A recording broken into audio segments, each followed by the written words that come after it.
Hey, Sox fans.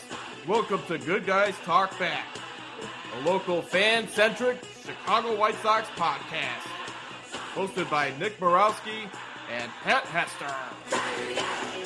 Yeah, Thunder. Hey, welcome back to Good Guys Talk Back. I am Nick Murawski. This is a fan-centric Chicago White Sox podcast, doing it every other week on Sunday nights during the off season here. Subscribe to the Good Guys Talk Back YouTube channel and join us on Sundays at 9:15. You can find the audio, though, absolutely everywhere, and we love those folks consuming the audio. And whatever they're doing at work or just in traffic, or I've heard from so many fine folks over the years and this past season, and it's a good listen on a Monday, especially during the season. But we got some stuff to get to here. And more on the way as the winter meetings, that's coming up in, just a few weeks now. Mm-hmm. Got some holidays to get excited about. Nobody wants to talk White Sox right now because your Chicago Bears are on fire. The Blackhawks are fun. The Bulls are exciting. Nobody wants to talk White Sox. We're here talking White Sox, so join us. We appreciate that. With me, as always, my best friend, diehard Sox fan, Pat Hester. Hello, sir. Nick, good evening, sir. It's good to see you. Just real quick off the top, it's been 2 weeks since we had a chance to talk, and I've had to think about this for 2 weeks. Is it too long now to go back and apologize for an error I made in the last episode? This is. Does anybody care? You think? People do care. I made an egregious error. Boy. When you get things sent to you sometimes and via text and a picture, you just go with it. You don't fact check anything. Nobody does anymore. It's the world, the way the world is these days. Yeah. I said that Will Smith, Uh-huh. the Will Smith of the Dodgers, had won the last 6 World Series. That was incorrect. A Will Smith, not necessarily the Will Smith that is on the Dodgers. A Will Smith, there was a Will Smith that had won a World Series on the last 6 years. So, not necessarily the same person every year. So, and Howard did. I remember Howard made mention of it in the chat, and I ignored him because I didn't want to be wrong. Because I thought it was a cool thing to boast about, that I knew this really cool nugget. And you brought something interesting to the show. So anyway, I apologize. I was wrong. I'm a big enough man. I've been wrong, of course, several times. You've been there many of those times when I've been wrong, and you were there to witness yet another time when Pat Hester made a mistake. But let's put that behind us. We are staring down the barrel of one of the best holidays of the year, Thanksgiving. We've got a lot to be thankful for in Chicago. You mentioned it, a lot of young stars, and think about where this city has come in terms of its sports teams in just a little over a year. I mean, you could argue that sports fans in Chicago were kind of in the dumps with what they had to cheer for. So I'm excited. You know me, 81 and 81 is realistic for me next year. So let's go, baby. Yeah. I mean, you're not the only one. We talked about DJ Darren Jackson in his quote of the week and saying that the Sox maybe are 3 years off, but this season coming up, really to shoot for that 500, shoot for that 81 and 81. There's a lot of stuff that they got to figure out. And pitching is absolutely number one, I think. I'm always pitching oriented, but starting pitching, bullpen, we're gonna get to the new coaches that have been brought to the South Side, but they got a lot of work to do. And pitching is really something, as it is with just about every other team. Everybody's looking for pitching, but we talked about how many wins were just left on the table because of blown leads, which you are, and I was kind of blown away with the Will Smith thing. You did have me, I had that Dr. Phil kind of gif of just whoa when you threw out that Will Smith thing. But when we think about how many losses the Sox had by blown leads late in the game, that also just stops me in my tracks. And to think if we were to tack on 10 to 13 more wins, that's a hell of a jump then. That kind of thing happens to every team. I get it. That's just the way baseball goes. But pitching is got to be something to be figured out here if you want to hit that 500 mark.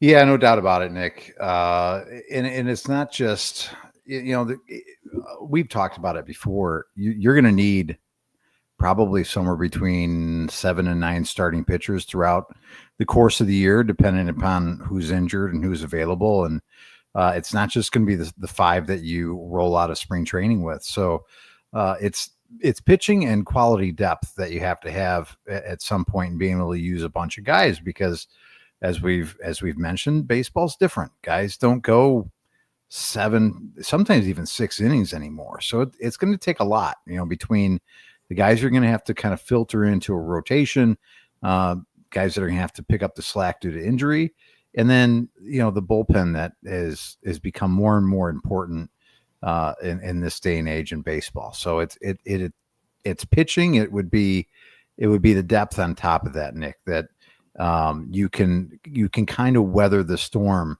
if either guys don't pan out the way that you believe. Maybe some of the young guys that you're counting on right now or coming back from injury, or guys that are just inevitably going to get hurt. It's going to happen, and all teams deal with it. You just have to brace yourself and hope that it's, not catastrophic or numerous guys going down at the same time. They have to be really purposeful, really, really purposeful, not just looking for warm bodies. We had Sid coming in and Howard and Hammer and Trey. Appreciate everybody joining us here live. Trey had a question, talking about the winter meetings and the lottery and how excited we really are for that. The GM meetings have happened. They've come and gone. The winter meetings are December 7th through the 10th. Pat, I used to, not too long ago, I mean, of course, when we were in that window, boy, was I excited for the winter meetings. We are going to land something big's going to happen for the Sox. Last year, I believe it was Garrett Crochet was the big thing that the Sox dealt right at the end, I think, of the winter meetings. And we got some guys back, man, that actually contributed, and a guy that did really well in fall ball. We'll get to maybe in a little bit. Pat, does the winter meetings, we'll talk about the draft in a second, but how excited or how disinterested are you for the winter meetings in early December? I think I'm always at the same level of, I think excitement is maybe too high of a word.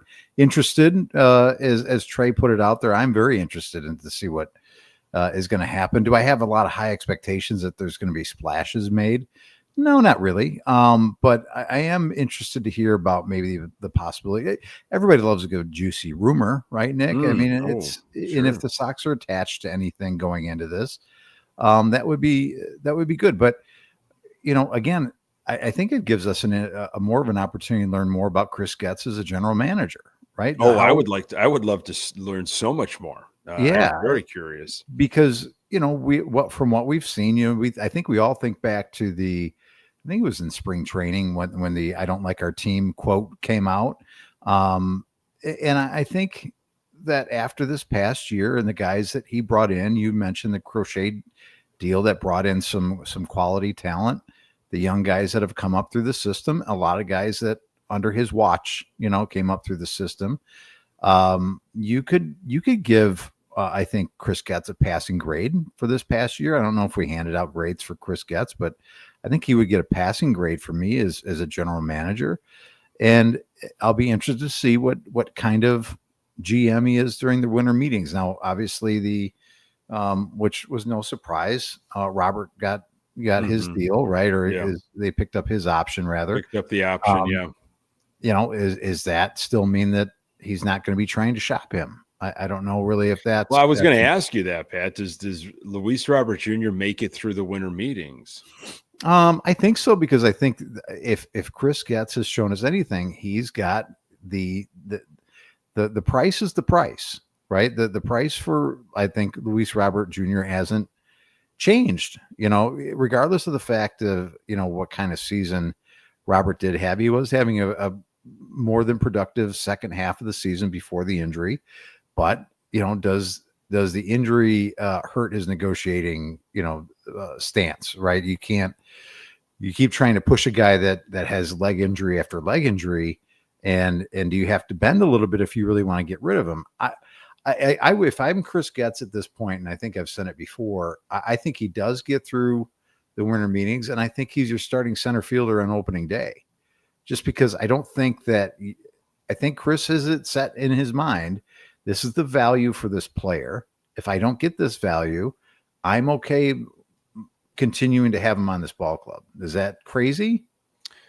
No, I understand that. I that's a respectable argument. I'm just for argument, I'll take the opposite. I'll say he's the guy that the Sox deal this year in the winter meetings, and that he is obviously roaming center field for a different team. I'm not confident with that, but I just wanted to take a different approach than you. Yeah. Because I could see it. I could see it going that way too. And no way he's not going to get what he thinks. But I think he's come to terms with it. Mm-hmm. He's had to. He tried. He tried to bluff people. He tried to play that game, and people weren't having it.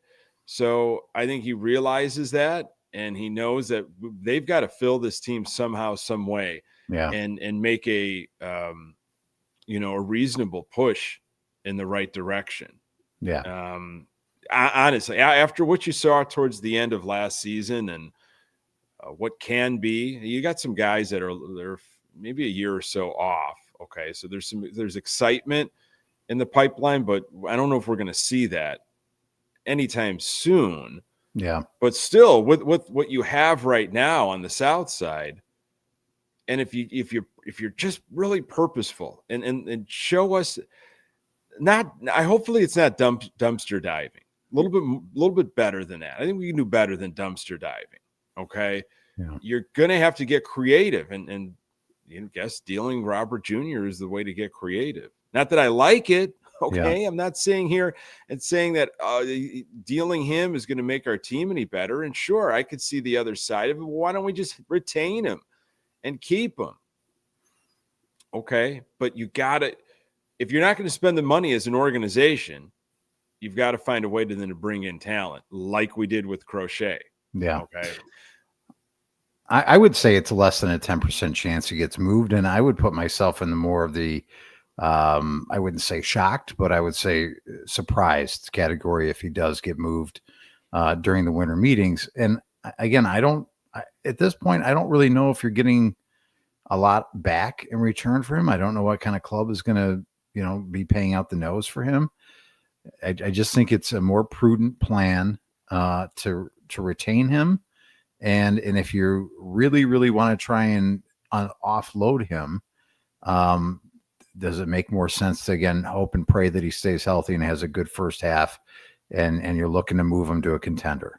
And that's the big gamble. Not only that he would stay healthy, but that he actually puts up numbers, which he had moments, and then the injury bug came and he wasn't living up to it. Then he had those flashes, as I mentioned, and it's just not enough. It's not enough. Is this the last year of his deal? No, I think there's one more. There's one more option, okay. I believe.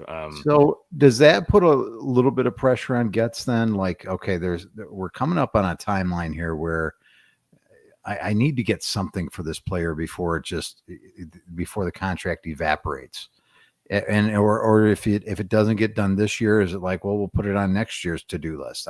It's an interesting spot to be in when there might not be a next year. Yeah. Well, thanks a lot, Nick. That's very happy birthday. I don't think so. Thanks a lot. That's the reality. It's true. It is true. You're right about the pending work stoppage that I think is probably going to happen. Just, we're far away from it, but it just seems like it's inevitable. That's the way baseball continues to do things. They have work stoppages a lot. There's always unrest between players and management.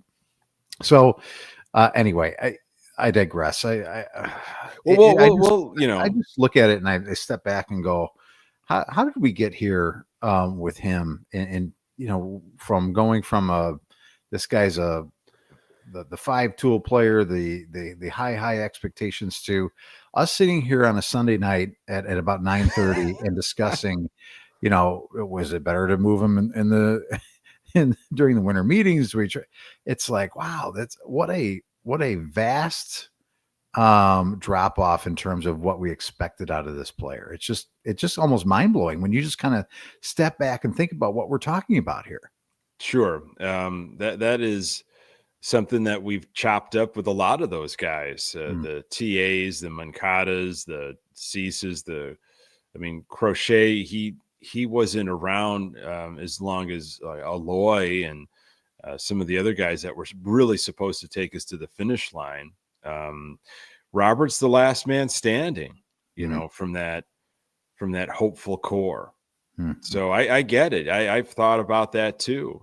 Maybe you just keep them, see what can happen with these young guys, see what happens during the winter meetings and free agency. Howard, we'll trust Howard on this. But Howard just came in with a real banger here. Josh Naylor re-signing with Seattle for 5 years. Is that true? I don't know. I could look it up, but I'm going to trust Howard on this. I mean, he called me out last time. Yeah. There goes Josh Naylor, the guy that, you were salivating over at Josh Naylor. You really wanted that to happen. Can I fill the void at first with a guy that can play, that's got some edge to him? I mean, yeah, I get it. We've definitely could try to make Sosa a first baseman. I don't necessarily want to do that, but we're probably going to have to. Vargas or Sosa. I just wanted a splash, man. Give me something to get excited about. I'm seeing it here. 5-year deal. I'll confirm what Howard had mentioned. That's a little surprising to me. Like right out of the gate, right into the off season, and you're going to give a 5-year deal with is this corny, Pat, to think that some of these guys, if they like where they're at, and maybe this is me romanticizing about how the negotiations can go. If you like where you're at and the team, and you see, hey, we've got a pretty damn good ball club. Seattle was very close to the World Series. And you're saying to yourself, before we go into the holidays, I just want to know where I'm at. I like what you're throwing at me. I like the ball club. I see the potential. I like everybody else. I'm fine with that. Let's go. I don't want to drag this into the holidays and beyond. Or is that something I don't know. Maybe I'm making too much out of that. No, I don't think so. I mean, we've seen it here. We've seen in prior regimes, the Sox get really aggressive before the holidays and things were happening and there was movement and shaking. So not necessarily retaining guys, but bringing new talent in under Rick Hahn. So I see that as, listen, you're looking at your surroundings, you like where you're at, just like any of us do, right? We like our jobs or our careers, and it's like, okay, I'm happy here. I want to stay here. There's a lot of upside here.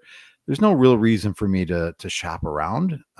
So if you can lock in a guaranteed contract like Major League Baseball has, hell yeah, why not? Yeah. Maybe if you hold out, you can get more, but I don't think every player is like that. I don't think Josh Naylor's one that's going to just try and get every last probably dollar. Depends on who your agent is. I don't know who his agent is, so maybe I'm wrong on that. But I felt like we saw that trend last year, a couple of years ago. Some guys were just, Trout did it. They took these contracts, these crazy contracts to just stay. And it's like, well, if you like where you're at and, you're happy, your family's happy, and it's not necessarily about winning championships. Not that I'm saying Trout doesn't want to, but it's hard for me to believe that he thought the Angels was going to be the place for him to get that championship. But in Naylor's case, he might say, we really have something here. And I like the way I fit in, and, 6 in one hand, half a dozen in the other. If I go somewhere else, I like it. So let's sign that. So I guess you can take that rumor off the table then of anything you might hear. Yeah, Sid wants Pete Alonso. Pete Alonso's not going to happen, but you got to dream. People have got to dream, and I'm all for it, Sid. Dream on that. It's the holiday season. It's the magic season. Just believe. You never know. We all kind of know, but you never know.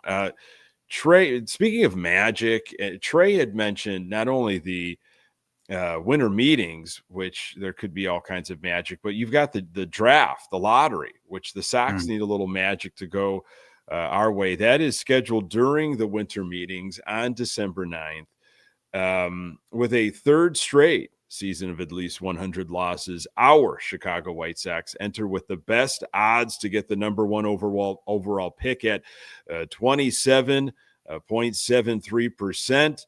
The Rockies had a worse winning percentage this season, but after receiving a lottery pick in 23 and 24, they are ineligible in a third straight year. So not a done deal there for the number one pick at all, but we've got the best odds. What I wanted to do, and I completely forgot. There's just so much going on, and I did not give this as much attention as I wanted. I wanted to take a look, and we still have time, right? Because the draft isn't until the 9th.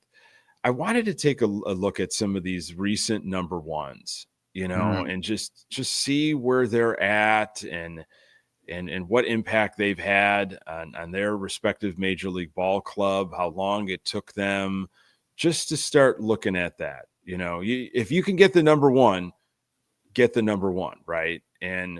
But the Sox, their track record, and I know there's some new people involved. Okay, the regimes are different, the decision makers are different, but their track record for drafting has just been awful, just awful. So, sure, I want them to get the number one. That'd be fun.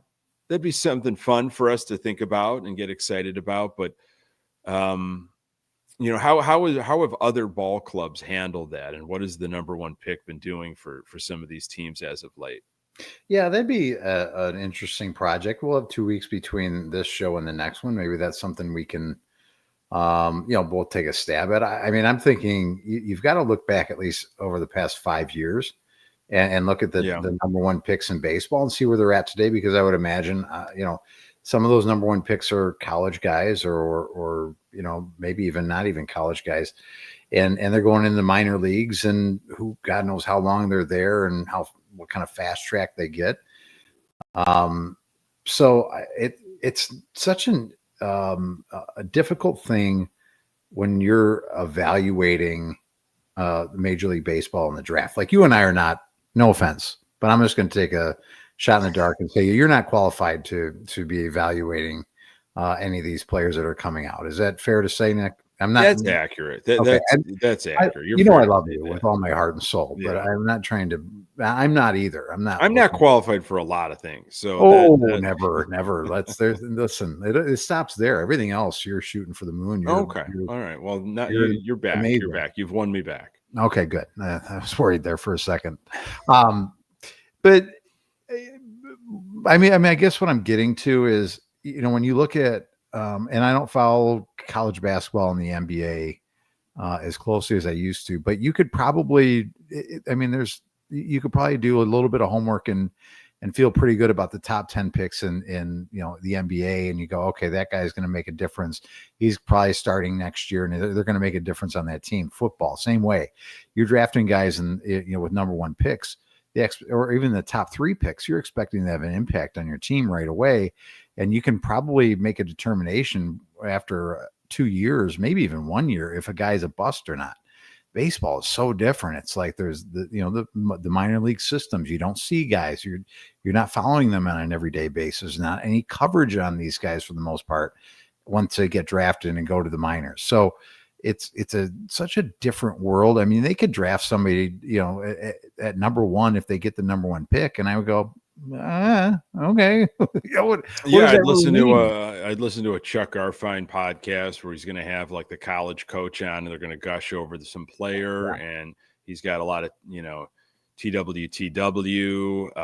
He's going to be the next whatever, and that's great. Okay, so we'll I think it's just a different sport, right? Mm-hmm. I mean, some of these college teams in the NFL, in college football, they're like pro teams, and a college football player can just completely change an NFL franchise almost immediately. Yeah, the impact immediately. Like 4 months after he was drafted. Baseball's not quite like that. Few generational talents, that are ready very quickly to start impacting the game. It's a different game, pro to college, right? Competition level, pitching. You see some hitters, and you're like, well, but what kind of pitching are they facing? I get it, what they've been able to do. Can their bat, the bat they're using in college, transcend to the MLB? Yeah. What kind of pitching are they dealing with? It's so much more development, Nick, and it's such a long wait to see your return on investment, and that's the hard part. Obviously, with baseball and so many guys, I would imagine this would take a lot of research too, but the number of guys that were drafted number one overall, historically, how many have never even made it to the big leagues? Never. No, sure. Yeah. And their career just washed out, and they never made it past, Yeah, that's our assignment America, as we'll go over some of the number one picks as of late. Okay. I know Baltimore did well for themselves, and the Royals, and there's been some recent history where there's been some impactful players. So that's okay. So that's what you're looking forward to during the winter meetings, is what kind of rumors. Will Luis Robert Jr. be moved? And you've got your draft. Hammer asked in the chat, I mean, who could the Sox potentially get aggressive with? I have no idea. There were some rumors. You want to talk about like loose rumors, which sounds like a horrible band or album. Loose rumors. Rumors coming out this December everywhere you get your vinyl. Gleyber Torres, Jorge Polanco. Have I got you excited yet? Oh boy, good thing I'm sitting down, Nick. Luis Ariz, or potentially a reunion with Adrian Hauser. Boy, that is a list right there that gets you. And then I even saw like when you go down the rabbit hole and you start trying to look for White Sox news, you'll see these like off Broadway articles that are just trying to get clicks, and an article about maybe a Tim Anderson reunion. Good night. Good Lord. You're really stretching it there. Boy. I mean, let's live in a fantasy world where that would happen. I mean, my goodness, that's the world I don't want to live in. No, thank you. I mean, I think there's probably enough TA fans out there on the South Side that still adore Tim Anderson. I'm not rooting against him, but not at all. I think his years as a major league player, as a productive major league player, are long gone. Yeah.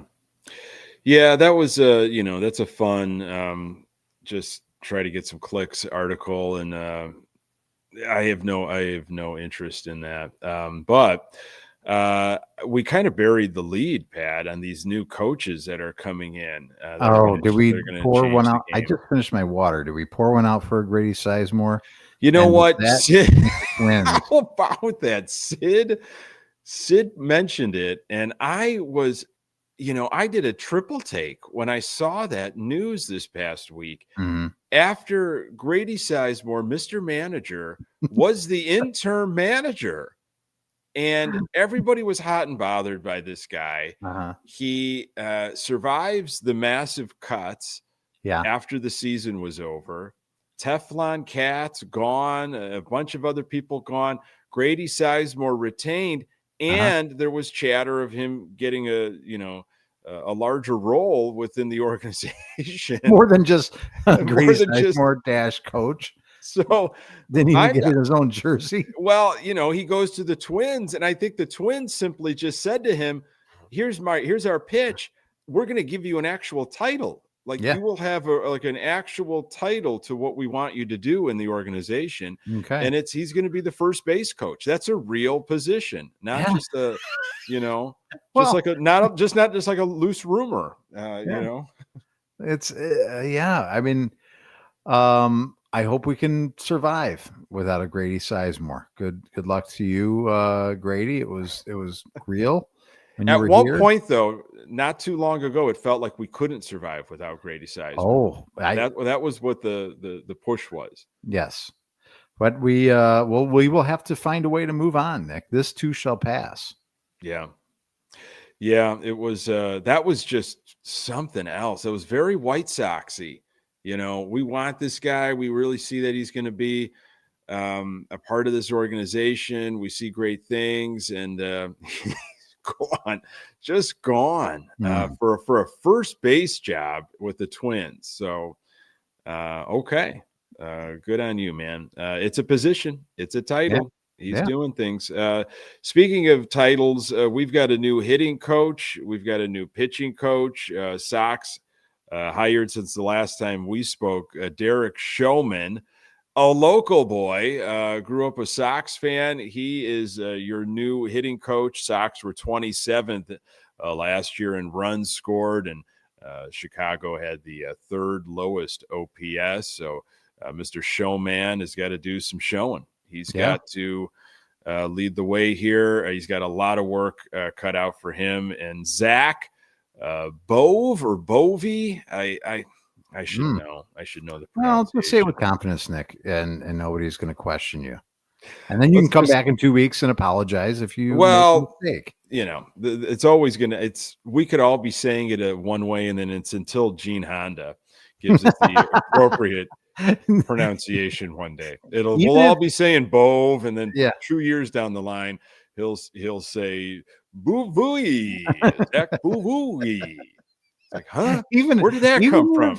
Even Gene if you pronounce your name a certain way, if Gene Honda decides this is how you have to change it. It's like, well, Gene said that is true. My name is Hester. Well, I just roll the R's. I mean, like, Gene, my name isn't said like that. If Gene says it, it is true. That just you're right. A pack of Luckies, like smoking them like a chimney, and okay, Gene, I agree. My family has been wrong for many, many years. He does research. He does the genealogy stuff. Don't question me and Gene. So Zach will go Bove. Last year, the Sox pitching staff had the second highest walk rate in the majors, and cutting down on walks is, of course, a focus. We got Zach Bove in here. You got 3 starter spots up for grabs, I'm assuming here. Shane Smith and Davis Martin, I think, are going to be locks, and the whole American League will be shaking. Shane Smith, can he do a bounce back year? I think that's what we're all going to be talking about. Davis Martin, I feel like he's just kind of hung around for a while. He's been had productive some injuries enough. And so he's going to be with Shane Smith. And so you got the front office, you got Getz. You got to get pitching. You've got to. I mean, there's no other way to say it. We wanted much more from Sean Burke, who was your opening day starter. Jonathan Cannon was just a mess. I was really bummed by that. going into the season, he needed to take a huge step up for me, and he just fell down. It was like we just left him there. It's like, sorry, man, we're not. No one's even coming to get you. We're moving forward. So, well, yeah, that's you're right, and a new voice to guide these guys, a new, hopefully a person that's able to, continue to develop guys that aren't finished products. Because I mean, the walks. I mean, you look at it from a perspective. The last, I don't know, before last year, the Sox were always one of the worst in terms of getting walks, and they walked everybody. Yeah, they've somewhat fixed. I don't remember where they finished, but I wouldn't say they fixed, but they were much better at least getting on base and taking walks. That was a plus for them, and I think it showed in their my favorite stat, the run diff stat. They were at least scoring more runs. Yeah. So I mean, the hitting, I wasn't as saying needed the change. It was I think the pitching, and I'm glad that has changed because from a hitting perspective, continue to hit the ball out of the ballpark. That equals good things, and continue to walk and get on base. So as long as those things are maintained and you continue to tweak here and there, that's fine. I think the Herculean task is in front of them from a pitching perspective, not to allow the free base runner, and especially from a bullpen perspective, where it's like, geez, guys, we can't walk the world when we come in because we've already beat to death the numbers on the games lost in late innings and lost by 1 run. So I'm excited to see what that looks like. Again, another thing that we won't be able to really evaluate, I don't think, probably until we get to the break when we look at what the staff is doing. I don't know, maybe you could tell earlier, but let's hope. Again, a lot of things we do on this show is linked to hope. Here's another thing to hope for and wish for in this holiday season is that a pitching coach can come in and develop guys that are seemingly left on the side of the road, like Jonathan Cannon. Please come along. I will help you, sir. I will reach out my hand and pick you up, and let's go in this direction. You can't rely on the Shane Smith things. You can't rely on that's going to always happen. It rarely does. We got lucky, and he received some Rookie of the Year votes along with Colson Montgomery. Yeah. You can't bank on that. That was great, and hopefully he has a bounce back. The league is going to study him. He's not going to catch guys off guard. He's going to have to evolve, with the league because they're going to be well aware of what a Shane Smith can bring. So now he has to adapt, and that'll be interesting to watch. And hopefully he has some help with him in that starting rotation. There has been some chatter on a Jose Quintana reunion. Someone brought it up in the chat too. That reunion should have happened a couple of years ago. They could have had Jose Quintana back. Yeah. And he's been plodding along, being serviceable, more than serviceable. And to get a lefty like that, I think you can do worse. You can do worse than a Jose Quintana. Yeah. I mean, as long as you're not billing it as this is your, a stud type pitcher. I think he fills a role. I think it's like I look at him and I go, your nickname should be Steady Eddie. Your name's not Eddie, but you should be Steady Eddie. And I think from a I love that you'd have to explain to him that his name's not Eddie. He might look at you like when you talk to your great dog Southpaw, when you talk to him and he just turns his head and sticks his tongue out, sure. Your man's best friend over there. I mean, you'd have to explain it to him, but I'm all about a Jose Quintana. I know I'm going to get innings out of him. I know that I'm going to get a professional outing from the most part, but he's not going to be the, if you're walking into the season thinking he's your number 2, I think that's probably more than he should be billed as. Is that crazy? Oh no, that's he'd be like an anchor 4-5 maybe, you know, depending on what other late 30, maybe 40-year-old you bring in. I want to say there's going to be a more purpose, but we all know, what the Sox team does. It's just you gotta get something out of this excitement right here with this young core. If there is an excitement, I think there is, and I think people that were watching, that could watch, saw that there's something here. There's something here to pad and build around, and it takes some time. It really does, but be purposeful. You got to be purposeful and intentional. A young guy that had a pretty good fall, Arizona Fall League. I don't think we're going to see him for maybe a season or two.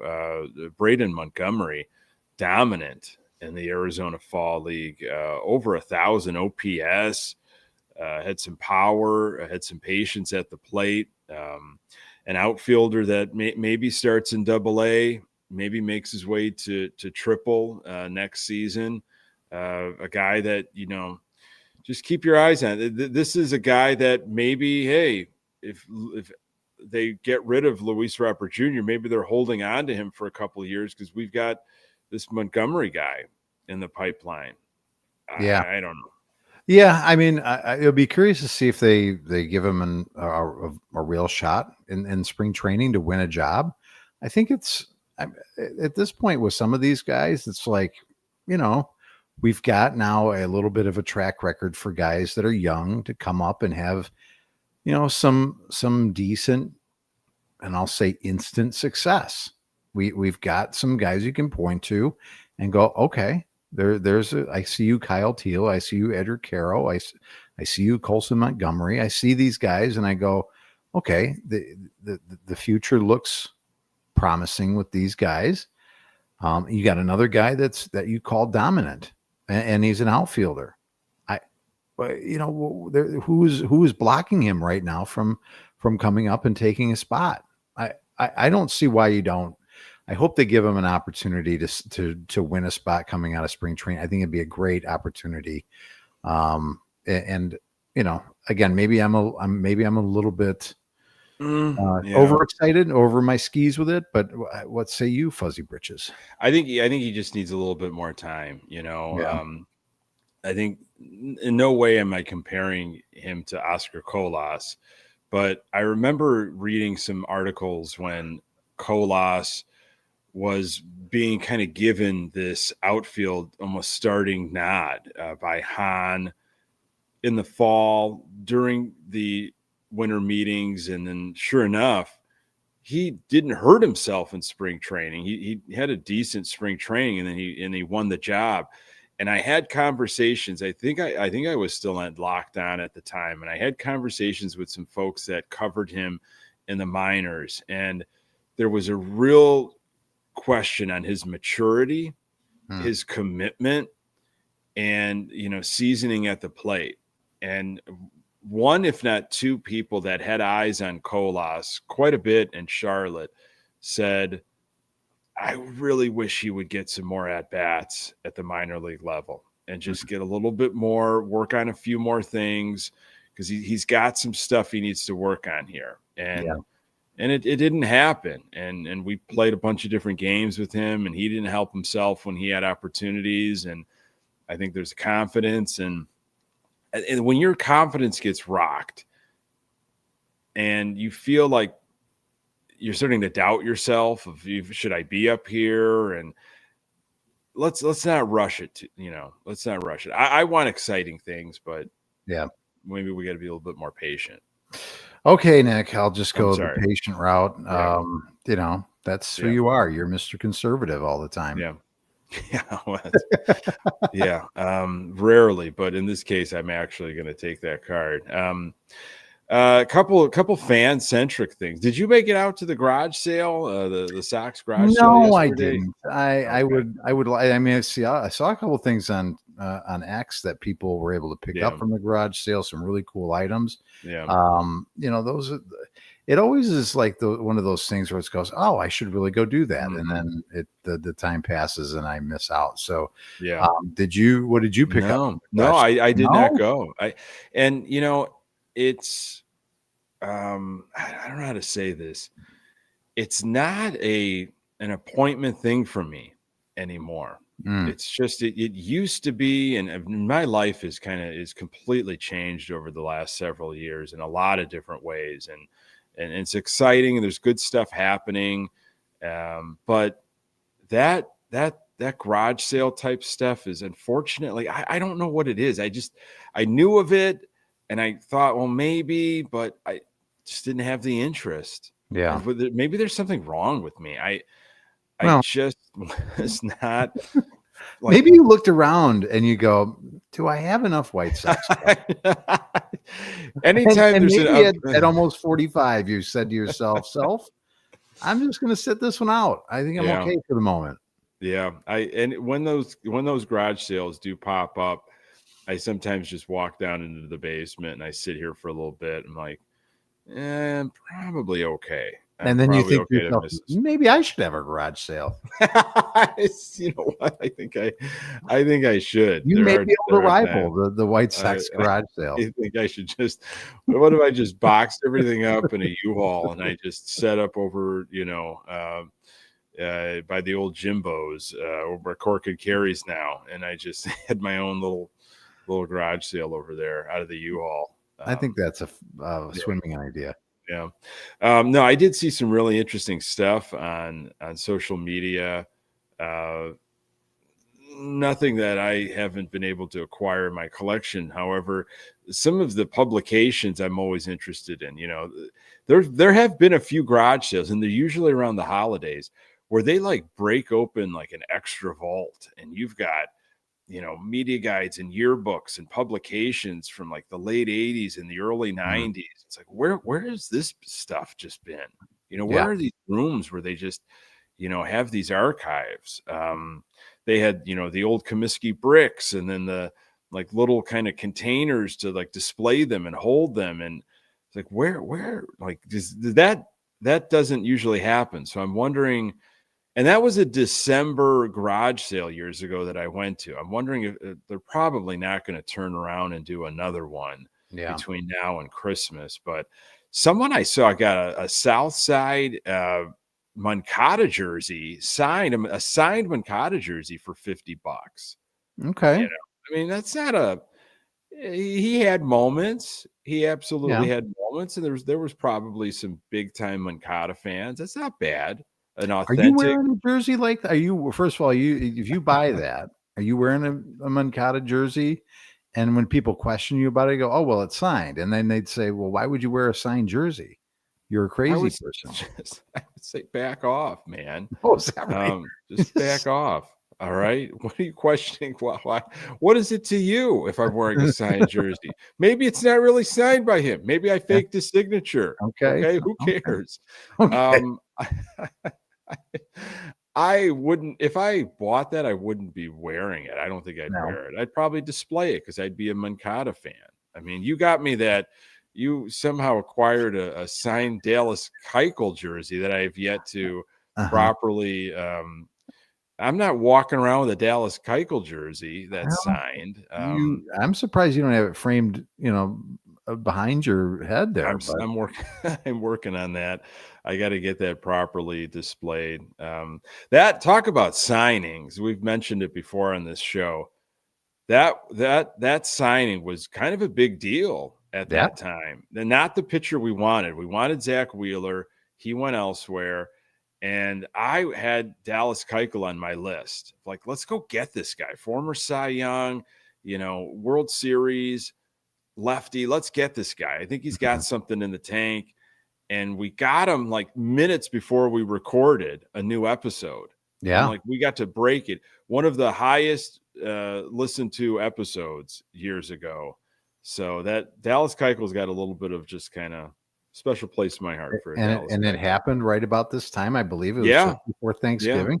So that was a fun time to be alive. We were doing a live show, you and I together in the same room. We were. It only happened, I think, 3 or 4 times, I want to say, where you and I are actually sitting in the same space. Well, that's how we used to do it for a while, I thought. And we weren't recording quite regularly. It was like, hey, should we do a show, especially in the off season? Mm-hmm. And that was pre-COVID. That was like, I think, like Thanksgiving time 2019. Yeah. I want to say. Memories. Yeah. It's crazy, man. 6 years ago. So yeah, I didn't get to the garage sale, but I'm seeing people camping out, and I know who they are, and it's good on them. And then, but to get the good stuff, to get the because some of the good stuff, they only have a few of those things. Yeah. Some of the rare stuff. I mean, you got to be out there like at 2 a.m. People are camping out there and holding each other's spots, and come on. I can't do that. No. Well, maybe one year, Nick, you and I will do that. It'll be a good content for the show. Oh, sure. We'll go out there, camp out, hold the spot. It'll be great. Speaking of fan stuff, and the Sox Fest is coming back. I saw that. Back to the Ramova. Yeah. January 30th and 31st. I did not go when it was there. I did not like it at its previous venue before they kind of went away for like 4 years. I thought that venue was cramped. It was, I don't know, a little too tight. And that's when there was a lot of buzz for the Sox at the time. I think we had just signed Grandal, and we almost were busting in that venue. The Ramova seemed a little strange to me. Like there was Ramova, and then there was like a satellite place for like kids stuff going on somewhere else in Pilsen. And I do want to bring Vince. I think Vince would get a kick out of it. But if the kids stuff isn't on site, I don't know. I gotta read a little bit more into it. Okay.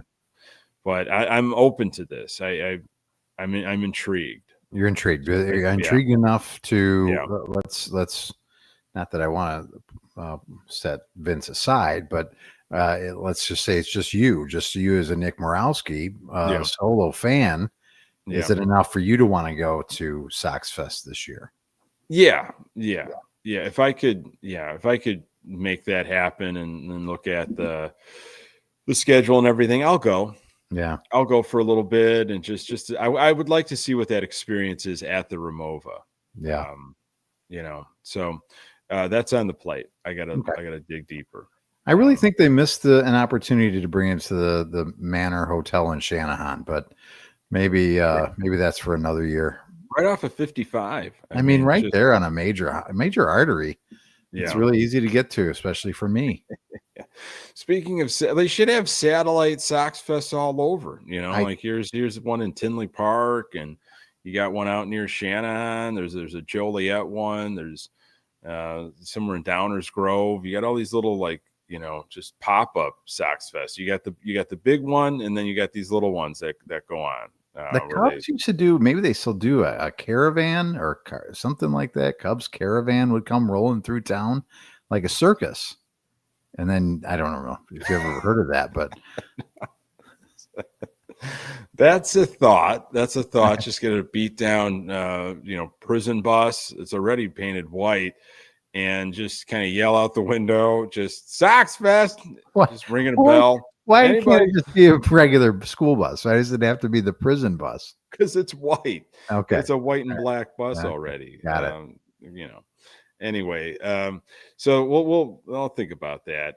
Before we get to quote of the week, an old friend, White Sox outfielder, Adam Eaton, has joined the Angels staff. He's a first base coach for the Angels. Good spot for him. I think former Angel, right? He played with the Angels, didn't he? Yeah, I would imagine he probably had a cup of coffee at least with the Angels of Anaheim. Sure.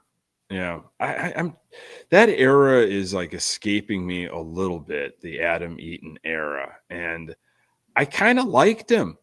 I was like, yeah, he was kind of growing on me a little bit. But I don't think we really got the production we wanted. But he went off to the Nationals. And didn't he win a World Series with the Nationals? I believe that is accurate.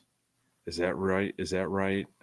Well, it's going to take me a minute to find it, but you keep going. Yeah. This is where I give you the motion to stretch it out while I feverishly look it up on my phone. Yeah. Well, I don't know. I saw that. I thought that was kind of interesting. I didn't mind Adam Eaton. I think I wanted for them to keep him and hold on to him, but he was dealt. Gosh, it's all coming back to me now. This is how much, White Sox content and stuff that, we've consumed. I'm starting to lose the timeline a little bit. He was dealt, when we dealt Sale. Yeah. And Eaton was dealt for Giolito, I think, to the Nationals. We got back Giolito. It was during that early December time frame. And I was like, I kind of liked Eaton. I was hoping they were going to hold on to him. I thought he fit well, but then I was excited what we got back. And, Well, here you go. Adam Eaton played for the Diamondbacks, the Chicago White Sox. The Nationals played for the Sox again. He was a two-time player for the Sox. Yep, I do. And remember then that. ended his career with the Angels, and he did win a World Series as a member of the Nationals in 2019. There you go. Yep. Okay. So, see, I remember some stuff, and other stuff's kind of cloudy. Yeah, and I did go. Hopefully, that's all accurate, and that I wasn't fooled by the internet again. I just love the thought of you just being in a huff, just for 2 weeks. Around, for 2 weeks, like, I gotta wait. Man, I got fooled by the internet. How did I let that happen, boy? It made me look so foolish, is what it did. Got fooled. Oh well. All right. Well, folks, we got a quote of the week here coming up, but I just want to thank everybody for jumping in and adding to the show. Love the opinions, love the thoughts. We will be back. I think now we'll take next week off, and we'll be back the Sunday 30th. After Thanksgiving, right? Yeah, that'll be the 30th. We'll be back on.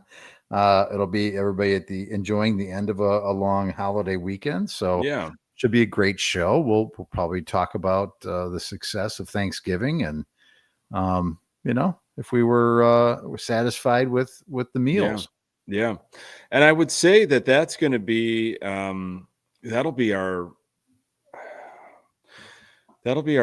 show, the show that leads up to really the winter meetings, because if we continue this pace, we won't have another one until after. So it's really the kickoff of a brand new season 8, I believe. Wow. Okay. Which is crazy. Let's go. Yeah. And we got work to do. You and I got homework to do on former number one picks and how successful or unsuccessful they've been over the past 5 or so years. We're going to be working on that. So again, thank you so much for joining us. Subscribe to the Good Guys Talk Back YouTube channel. Find the audio absolutely everywhere you find your podcasts. Here is Chris Getz talking about the future recently.